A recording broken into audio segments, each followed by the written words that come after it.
বদর যুদ্ধ সংঘটিত হলো, বদর যুদ্ধের মধ্যে মুসলমানরা জয়ী হলো। তখন মক্কার ইহুদি খ্রিস্টান সহ মিলে বিভিন্ন ধরনের গোষ্ঠী এবং বিভিন্ন গ্রুপ, ইহুদি এবং খ্রিস্টান সবাই মিলে, মক্কার মুশরিক সহ মিলে তারা একটা আন্তর্জাতিক বাহিনী গঠন করলো, বহুজাতিক বাহিনী গঠন করলো। তাদের উদ্দেশ্যটা ছিল মক্কা গিয়ে মুসলমানদেরকে নিধন করা, ধ্বংস করে দেওয়া, আমার নবীকে শেষ করে দেওয়া। এই প্রেক্ষাপটে তৃতীয় হিজরতের মধ্যে উহুদের যুদ্ধ সংঘটিত হলো। আমার নবী মক্কা থেকে মদিনা হিজরত করে 3টি বছরের মধ্যে উহুদের যুদ্ধ সংঘটিত হলো। সেই উহুদের যুদ্ধের মধ্যে মুসলমানের একেবারে জয় জয়কার অবস্থা। মুসলমানের সংখ্যা ছিল কত? 1000। কাফেরের সংখ্যা ছিল 3000। এই 1000 মুসলমানের সংখ্যা থেকে 300 পলায়ন করলো। আব্দুল্লাহ ইবনে উবাই মুনাফিক সর্দার, মুসলমান কিন্তু তার নাম হচ্ছে মুনাফিক। এ বলল 3000-এর বিরুদ্ধে আমরা 1000 যুদ্ধ করে জয়লাভ করতে পারবো না, সুতরাং আমরা অনর্থক মৃত্যুর পথে যাওয়া আমাদের দরকার নেই। এই কথা বলে 300 মানুষ নিয়ে, তার অনুসারে নিয়ে সে চলে গেল। আর মুসলমানের সংখ্যা রইল কত? 700। খেয়াল করবেন, এই 700 নিয়ে আমার নবী 3000 প্রশিক্ষিত অস্ত্রধারী এইরকম বহুজাতিক সেনাবাহিনীর মধ্যে মোকাবিলা করার জন্য উহুদের ময়দানে অবতীর্ণ হলেন। এখন আমাদের চোখে বাঁচতেছে উহুদের ময়দান। আমার নবী যুদ্ধের আগে, শুরু হওয়ার আগে, আমার নবী হলেন ওই দিনের জন্য, ওই যুদ্ধের জন্য সেনা প্রধান। আমার নবীতে নবী, সর্বশ্রেষ্ঠ নবী। আবার আমার নবী মদিনার প্রেসিডেন্ট, আমার নবী প্রধান বিচারক, আমার নবী এবার যুদ্ধের ময়দানে প্রধান সেনাপতি। উহুদের ময়দানে 700 সেনাবাহিনীকে নিয়ে তিনি এবার পরিকল্পনা করলেন কোন পথে কে যাবে, কিভাবে যুদ্ধ করবে। তখন আমার নবী 50 জন সাহাবা, একটা গিরিপথ আছে পাহাড়ের দিক দিয়ে, ছোট একটা পথ আছে, আব্দুল্লাহ ইবনে জুবাইরের নেতৃত্বে ওই পথের মধ্যে 50 জন তীরন্দাজ, তীরওয়ালা সেনা মোতায়েন করলেন। এদেরকে বলে দিলেন যুদ্ধ জয় হোক বা পরাজয় হোক, কিন্তু এই পথ কখনো ছাড়া যাবে না। আর বাকি সেনা নিয়ে যুদ্ধ শুরু করলো। আমার উদ্দেশ্য কিন্তু উহুদের যুদ্ধ নয়, লম্বা হয়ে যাচ্ছে। বাকি সেনাবাহিনী আমার নবী যুদ্ধ শুরু করলো। যুদ্ধের মধ্যে প্রাণপণ যুদ্ধ, মুসলমানের জয় জয়কার অবস্থা, কাফিররা পলায়ন করতেছে। তখন খালিদ ইবনে ওয়ালিদ ছিল কাফেরের সেনাবাহিনী। সে পলায়নের বান করে পিছনে গিয়া ওই গিরিপথে গিয়ে আক্রমণ করছে। এই গিরিপথে কি করছে? যুদ্ধ মুসলমানরা যখন জয় জয়কার অবস্থা, তারা ওখান থেকে মাত্র 2-4 জন সারা সবাই চলে আসলো জিহাদের ময়দানে গনিমত মাল আহরণ করার জন্য, কোরআনের জন্য। এই সুযোগে খালিদ ইবনে ওয়ালিদ পিছনে আসি আক্রমণ করে, তাদেরকে পরাজিত করে, শহীদ করে, পিছন দিক সামনের দিক দুদিকে আক্রমণ করে মুসলমানদেরকে প্রায় 70 জন সাহাবায়ে কেরাম শাহাদাত বরণ করলেন। যেখানে আমার নবীর চাচা ছিল হযরতে হামজা রাদিয়াল্লাহু তাআলা, উহুদের ময়দানে তাকে দফন করেছেন। হযরত হামজা রাদিয়াল্লাহু তিনি তাকে নাফাক অবস্থায় জিহাদের ময়দানে গিয়েছিলেন, তাকে ফেরেশতারা আসমানে তুলে গোসল দিয়ে ওনাকে দফন করেছেন। বাস, ওখানে আর যাব না। এই 70 জন মুসলমানদের শাহাদাত বরণ করলো। এদের পরিবার আছে না? এখন তাদের মিরাসি সম্পত্তি কিভাবে বন্টন হবে? কারণ তৎকালীন নিয়ম ছিল যদি পরিবারের প্রধান মারা যায়, সাঁতারা সম্পত্তি দখল করে ফেলতো, স্বাস্থ্য ভাইয়েরা দখল করে ফেলতো, জানাতো ভাইয়েরা দখল করে ফেলতো। বলে তোরা ওয়ারিস নয়, তোরা জিহাদের ময়দানে যাইতে পারেন না, সুতরাং তোরা মহিলা কোনো সম্পত্তির ওয়ারিস হইতে পারবি না। এই সম্পত্তির শাহাদায়ে কেরামের ওয়ারিসদের সম্পত্তির বন্টন নীতি নাজিল করে আল্লাহ পাক সূরা নিসা নাজিল করেন। সুবহানাল্লাহ। উহুদের ময়দানে শহীদ হলেন 70 জন। তাদের পরিবারের সম্পত্তি কিভাবে বন্টন হবে?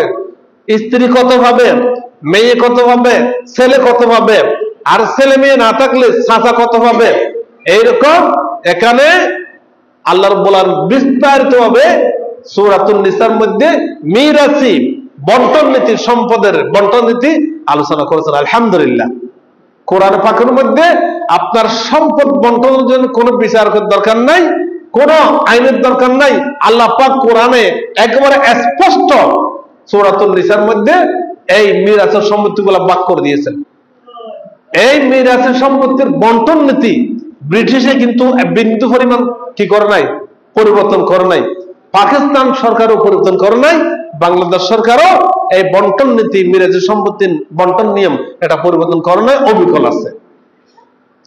এই জন্য এই সম্পদ যদি আপনি একেবারে পরের হক হিসাবে, এতিমের হক হিসাবে, শহীদের পরিবারের হক হিসাবে যদি বন্টন করতে যান, তাহলে সর্বপ্রথম কাকে ভয় করতে হবে? আল্লাহকে ভয় করতে হবে, না হয় দেওয়া যাবে না।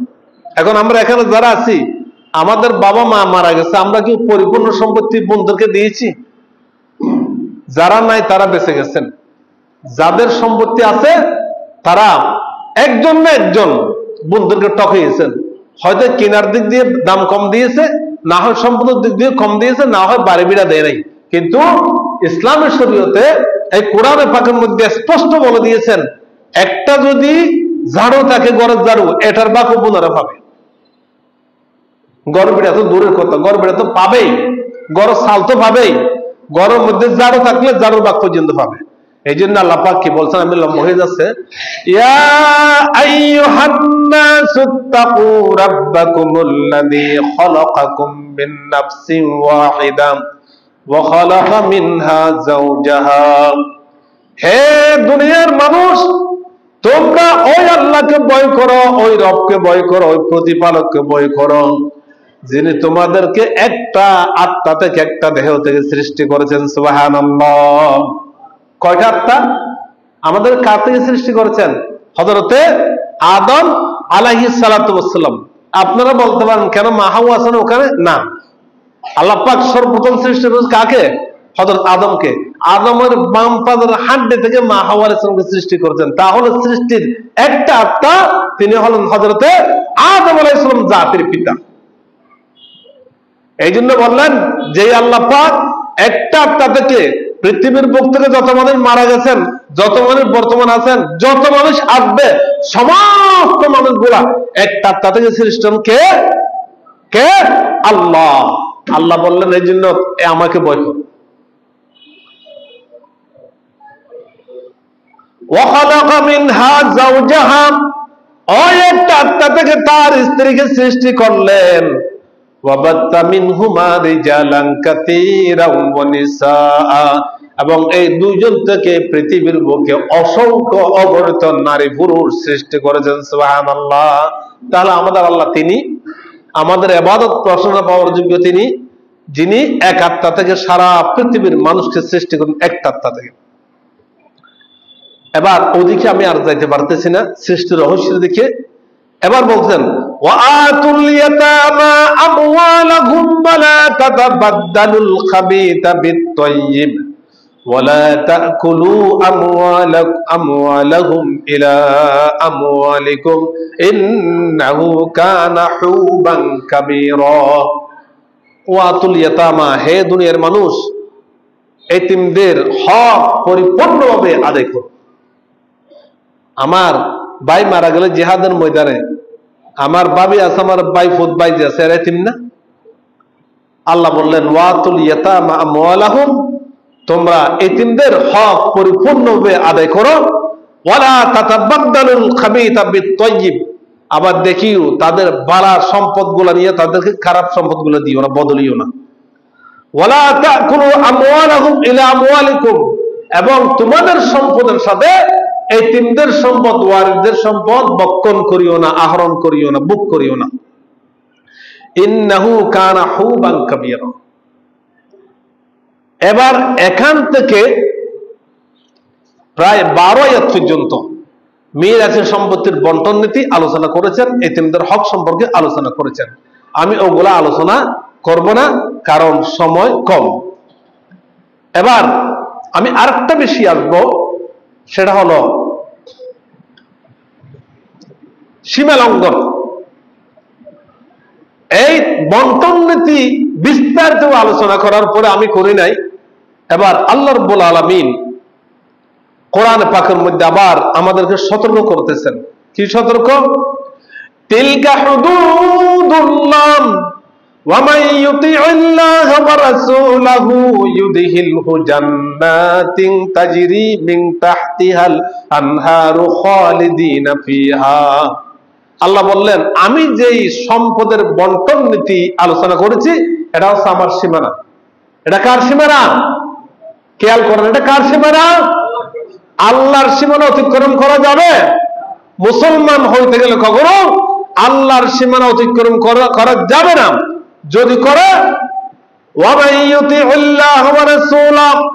আল্লাহ বললেন আমার কোরআনের বন্টন নীতি, আমার কোরআনের আদেশ নিষেধগুলো তোমরা পরিপূর্ণভাবে আমার সীমানাগুলো মানলে, আমি আল্লাহর অনুসরণ করলে এবং আমার রসুলের নীতি, আমার রসুলের কর্মকাণ্ড আদর্শ যদি তোমরা অনুসরণ করো, ইউদখিলহু জান্নাতিন তাজরি মিন তাহতিহাল আনহার, তাহলে আমি আল্লাহ তোমাদেরকে আমার কুদরতের হাতে তোমাদেরকে জান্নাতে প্রবেশ করাই দেব। সুবহানাল্লাহ। জান্নাতে যাওয়ার জন্য আল্লাহর নীতিমালা এবং রসুলের আদর্শ আমাদেরকে মানতে হবে, সীমা লঙ্ঘন করা যাবে না। খেয়াল করিয়েন আলোচনা শুনবেন কোরআনের। কোরআন জানতে হবে, আমল করতে হবে, শুনতে হবে, তারপরে পরিবারে রাষ্ট্রে প্রতিষ্ঠা করতে হবে।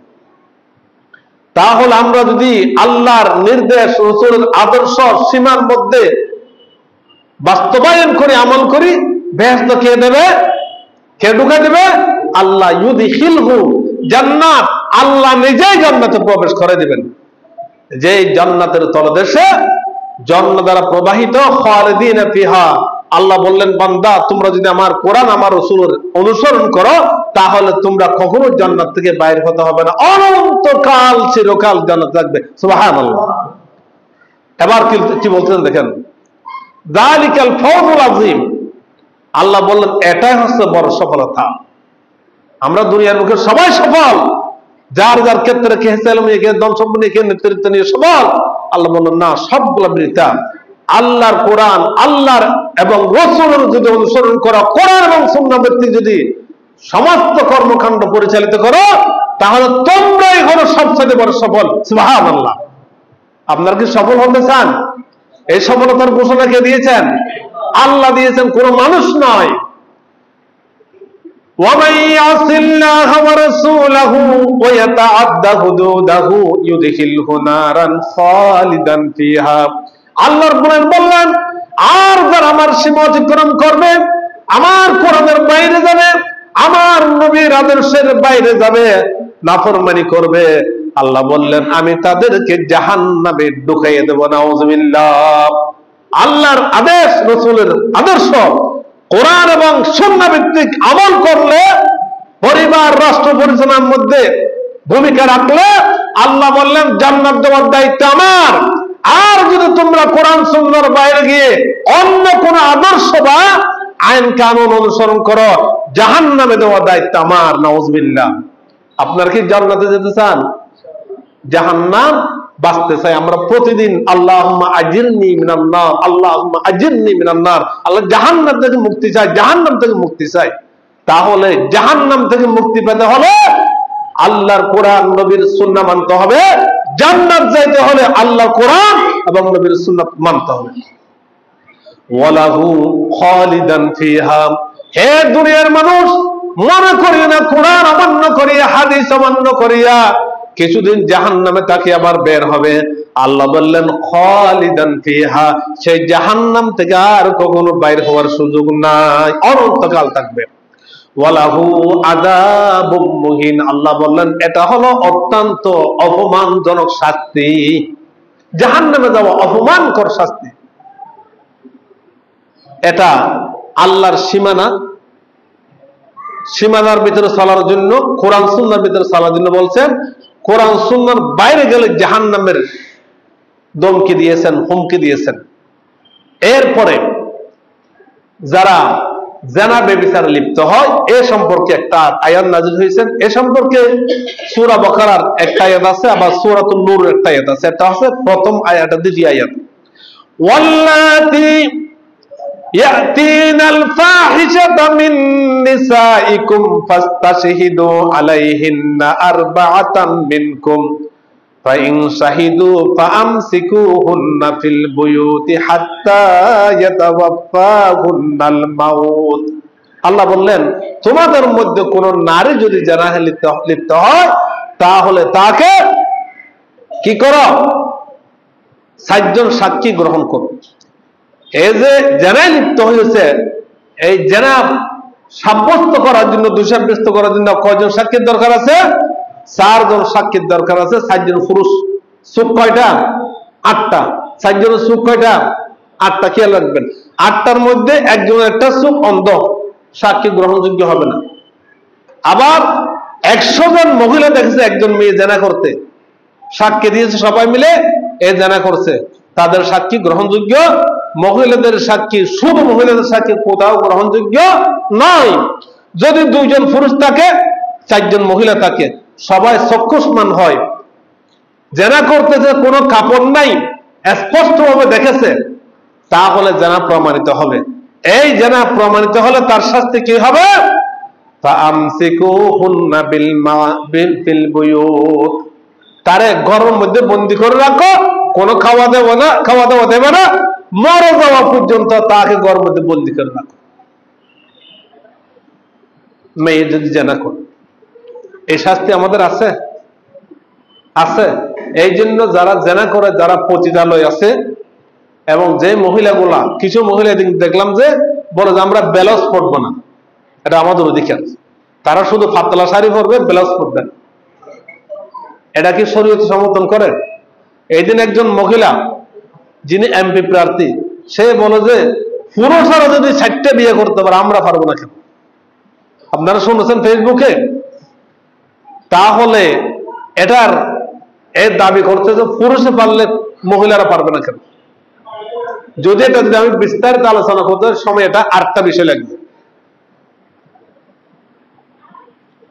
একটা গ্লাসের মধ্যে 4টা গাভীর দুধ রাখেন, দুধ পার্থক্য করতে পারবেন? দুধের রং তো সব সাদা। একটা মহিলার কাছে যদি 4 জন পুরুষ যায়, সন্তান কার আপনি নির্ধারণ করতে পারবেন? পারবেন।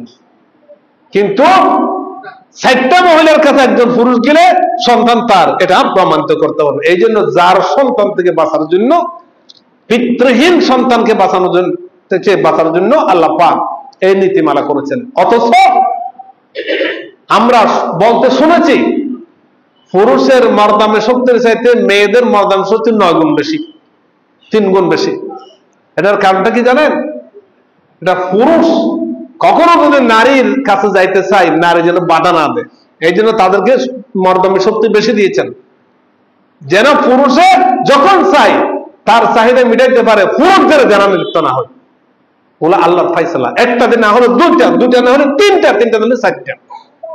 এখন আমাদের দেশটা গজব আসছে। বাবা আজীবন কষ্ট করে ছেলে মেয়েদেরকে লালন পালন করেছেন,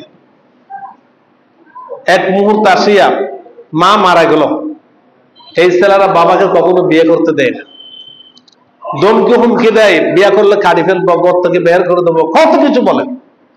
এটা হারাম, কবিরা গুনাহ। আমার নবী একদিন বাইতুল্লাহ তওয়াফ করতেছেন, দেখতেছেন একজন লোক বিশাল একটা গাঠি নিয়ে হাতের মধ্যে বাইতুল্লাহ তওয়াফ করছে। আমার নবী তো দয়াল নবী, খুব কষ্ট লাগছে, তার কষ্ট হচ্ছে, ভাই থামো থামো, তোমার পিঠে এত বড় গাঠি নিয়ে তুমি বাইতুল্লাহ তওয়াফ করতেছে কেন? কষ্ট হচ্ছে না? হুজুর কষ্ট হচ্ছে। তো এটা রাখো, এটা কি, এটাতে কি আছে মন? বলে যে এটা হচ্ছে আমার আম্মা। তো তোমার আম্মাকে কাঁধে নিয়ে বাইতুল্লাহ তওয়াফ করতেছে কেন? বলে যে আমার আম্মার হক আদায় করার জন্য। আমার আম্মা যে আমাকে 9 মাস ধর্ম গর্ভধারণ করেছে, প্রসবের সময় মৃত্যুর ঝুঁকি নিয়েছে, লালন পালন সহ খাওয়া দাওয়া পায়খানা ফেতনা সবগুলো সহ্য করেছে, এই জন্য আমার আম্মার হক আদায় করার জন্য আমি আমার আম্মাকে কাঁধে নিয়ে বাইতুল্লাহ তওয়াফ করতেছি। আমার বলে থামো দেখো, কিয়ামত পর্যন্ত তোমার মাকে কাঁধে নিয়ে, তোমার বাবাকে কাঁধে নিয়ে বাইতুল্লাহ তওয়াফ করো, কখনো বিন্দু পরিমাণ মা বাবার হক আদায় হবে না। ইয়া রাসূলুল্লাহ কি করলে হবে, আমি একটু হাত আদায় করতে চাই। বলে তোমার মা কি বিয়ের উপযুক্ত আছে? বলে ইয়া রাসূলুল্লাহ হ্যাঁ বিয়ের, আজকে গিয়ে বিয়ে দাও, আজকে গিয়ে বিয়ে দাও। তোমার বাবা কি বিয়ের উপযুক্ত আছে? হ্যাঁ আছে, আজকে বিয়ে করো। এটা করলে তুমি তোমার মা বাবার কিছু হক আদায় করতে পারো। সুবহানাল্লাহ।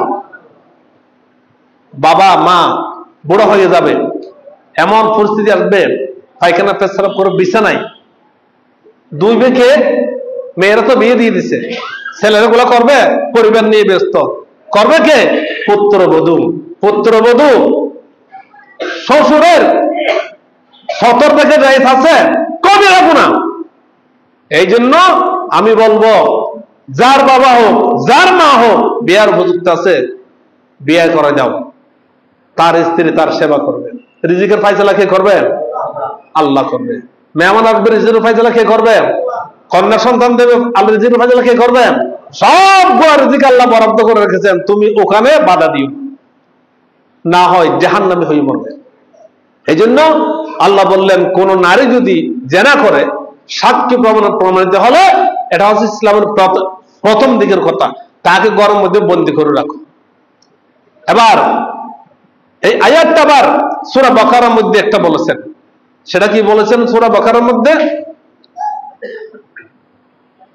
সূরা বাকারাতে একটা আয়াত আছে, এটা আরো পরে গিয়ে আলোচনা করব, এটা জেনার 2 নম্বর। আরেকটা আয়াত সূরাতুন নূরে, আয-যানিয়াতু ওয়াজ-যানি ফাজলিদু কুল্লা ওয়াহিদিম মিনহুমা মিআতা জালদা ওয়া লা তাখুযুকুম বিহিমা রাফাতুন। আল্লাহ বললেন, হে দুনিয়ার মানুষ, কোন মহিলা এবং পুরুষ যদি জেনা করে, তারা যদি দুইজন বিবাহিত হয়, তাদেরকে জনমিডিয়ার সামনে, মানুষের সামনে মাঠের মধ্যে সিনা পরিমাণ গর্ত করিয়া এবার তাদেরকে সেখানে রাখিয়ে বরাত করে দাও, যেন নড়াচড়া করতে না পারে, এবং সিনার উপর মাথার উপর পাথর মারতে মারতে তাদেরকে হত্যা করে। নাউযুবিল্লাহ। আর অবিবাহিত পুরুষ নারী জেনা করেছে, অবিবাহিত নারী জেনা করেছে, তাদেরকে 100 করে বেত্রাঘাত করো। বেত্রাঘাত করার সময় বেতের আকৃতি ছোট হইতে পারবে না, আবার যে মারবে তে নরমালি মারতে পারবে না, যে রকম মারা দরকার সেই রকম মারতে হবে। এই জন্য যারা জেনা করে, নারী হোক পুরুষ হোক অবিবাহিত হলো, তাদেরকে পাথর মারতে মারতে মেরে ফেলা। এই কথাগুলা এই আয়াতের মধ্যে, সূরার মধ্যে এটা বিধান। এই বিচার কি আমাদের দেশে আছে? হ্যাঁ, যারা করে না তারা কবিরা গুনাহ করতেছে, যারা তাদেরকে সমর্থন করে তারা কবিরা গুনাহ করতেছে। কারণ যে আইন বাংলাদেশে আছে, এই আইন দিয়ে কি জেনা কখনো বন্ধ হবে? বন্ধ হয়েছে। 54 বছর দেশ স্বাধীন হয়েছে, কিন্তু জেনা এখনো বাড়তেছে, কমা নাই। কারণটা কি? আমরা মুসলমান মানি কোরআন, আইন হচ্ছে কোরআনের বিপরীত। এই জন্য আপনারা আমরা দায়ী। হাসরের ময়দানে আল্লাহ জিজ্ঞেস করবে, আমার কোরআন কি পরিপূর্ণ আমল করেছো? জানার ব্যাপারে তুমি কি মতামত দিয়েছো? যে সরকারের জানার আইন করো না কোরআন ভিত্তিক, তাকে সমর্থন করেছো, ঠিক আছে, সেই জাহান্নামে তুমি যাও। সংক্ষেপে বলে যাচ্ছে।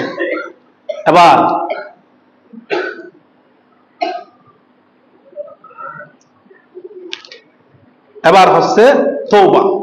আমি সংক্ষেপে কিছু আলোচনা করতেছি।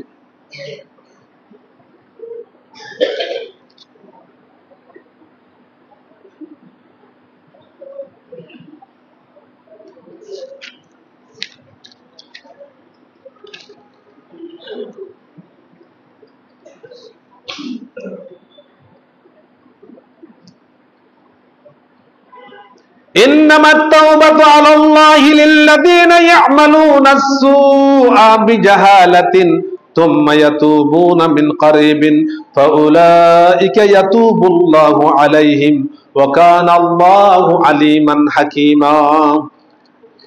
শুনেন এবার, إنما التوبة على الله للذين يعملون السوء بجهالة। আল্লাহ বললেন তওবা তাদের জন্য যারা ভুল বশত অনিচ্ছায় গুনাহ করে। তওবা কার জন্য? বলেন, তওবা কার জন্য? যিনি অনিচ্ছাকৃত ভুল বশত গুনাহ করে। তা আমরা আজকে যারা ফজর নামাজ পড়ি না, তারা কি ইচ্ছাকৃত পড়ি নাকি ভুল বশত পড়ি নাই? বলেন তো। ইচ্ছাকৃত পড়ি নাই, এটা ভুল নয়, আপনি ইচ্ছাকৃত পড়েন নাই। আপনি কবিরা গুনাহ করেছেন, ভাই মুসলমান মনে কষ্ট আসবে, আমি বলছি, আল্লাহ বলতেছে শুরু করতেছে এটা ইচ্ছে করে নাকি অনিচ্ছায়। ঘুষ খাচ্ছে যারা অফিসে, তারা কি ইচ্ছায় খায় নাকি অনিচ্ছায় খায়? একদিন খায় নাকি সাগর ততদিন খায়? এই জন্য বলেন তওবা হলো ওই ব্যক্তিদের জন্য যারা অনিচ্ছায় গুনাহ করে, অনিচ্ছায় ভুলবশত গুনাহ করে, তাদের জন্য ইন্নামাত তাওবাতু আলাল্লাহ লিল্লাযিনা ইয়ামালুনা আস-সু'a বিজাহালাতিন থুম্মা ইয়াতুবুনা মিন কারিবিন ফাউলাইকা ইয়াতুবুল্লাহু আলাইহিম। গুনাহ করেছে, তাড়াতাড়ি তওবা করেছে, করিব নিকটবর্তী সময়ে তওবা করেছে, আল্লাহ বলেন আমি তাদের গুনাহ মাফ করে দেব আলহামদুলিল্লাহ। কেননা ওয়া কানা আল্লাহু আলিমান হাকিমা, জানিয়ে রাখো তোমরা গুনাহ করো কি না করো, আলিমান আমি বেশি জানি, আর আমার চাইতে প্রকৌশলী, আমার সাথে বৈজ্ঞানিক আর কেউ নাই। ওয়ালাইসাতিত তাওবাতু লিল্লাযিনা ইয়ামালুনা আস-সাইয়্যাত হাত্তা ইযা হাদারা আহাদাহুমুল মাউত ক্বালা ইন্নী তুবতুল আনা। আল্লাহ রাব্বুল আলামিন বললেন ওদের জন্য তওবা নয়, ওয়ালাইসাতিত তাওবা, তার তওবা তাদের জন্য নয়, আল্লাযিনা ইয়ামালুনা আস-সাইয়্যাত, যারা জেনে শুনে গুনাহ করেন, ঘুষ খাওয়া গুনাহ, সুদ খাওয়া গুনাহ, জেনা করা গুনাহ, সাদাবাজি করা গুনাহ, মারামারি গুনাহ করা গুনাহ, রক্তপাত করা গুনাহ, এইরকম যারা প্রতিদিন এটা করতেই থাকে, আল্লাহ বললেন তোমাদের জন্য কোনো তওবা নাই। হাত্তা ইদা হাদারা আহাদাহুমুল মাউত, এইরকম অন্যায় করতে করতে তার একদিন মৃত্যু আসলো, মৃত্যু আসিয়াছে, বলে যে আমি তওবা করব, তওবা করব, হুজুর ডাকি আনো। আল্লাহ রাব্বুল বললেন এটা আমার সাথে মস্কারি চলে না, তুমি আজীবন জারগমি করেছো, অন্যায় করেছো, আজকে মৃত্যুর বিছানায় তওবা করলে আমি তোমার তওবা কবুল করব না। এইরকম কুফরি করতে করতে মৃত্যুর বিছানায় চলে গেছে, তার তওবা কবুল হবে না। এই জন্য আমাদেরকে সতর্ক থাকতে হবে যে গুনাহ একটা করেছি, আপনি যদি কবিরা গুনাহ থেকে বেঁচে থাকেন, আপনার সমস্ত সগীরা গুনাহ মাফ করে দেবেন কে? আল্লাহ। আল্লাহ সমস্ত গুনাহ মাফ করে দেবেন।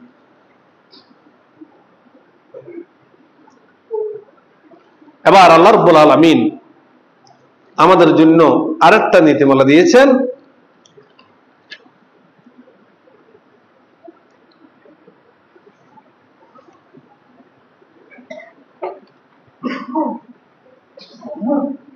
সেটা হচ্ছে কাদেরকে বিয়ে করা আমাদের জন্য হারাম, কাদেরকে বিয়ে করা হারাম।